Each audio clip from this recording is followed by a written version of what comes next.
ఏలూరు నగరంలో bar association అధ్యక్షులుగా కోనే సీతారామరావు 170 ఓట్ల మెజారిటీతో గెలుపొందారు. నిన్న జరిగిన ఎన్నికల్లో ఓట్ల లెక్కింపు ప్రక్రియ అర్ధరాత్రి 1 గంట వరకు సాగింది. అయితే అనంతరం ఎన్నికల అధికారి బార్ అసోసియేషన్ అధ్యక్షులుగా నియామక పత్రాలు తీసుకున్నారు.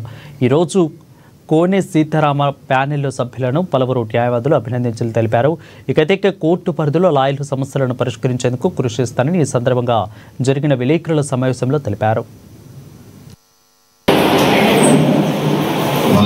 General Secretary, Joint Secretary, Treasurer, Sports and Cultural Secretary, Library Secretary, and Lady Deputy.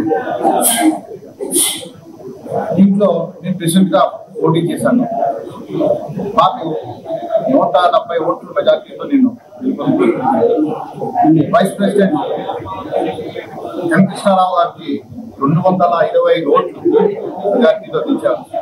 General secretary Rahul గారు 150 ఓట్ల మెజార్టీతో ఇచ్చారు. జాయింట్ సెక్రటరీ విక్రమ్ సరీఫ్ 90 ఓట్లతో విజయం సాధించారు. ట్రెజరర్ గట్టికోట సీతారామరాజు గారు 180 ఓట్లతో ఇచ్చారు.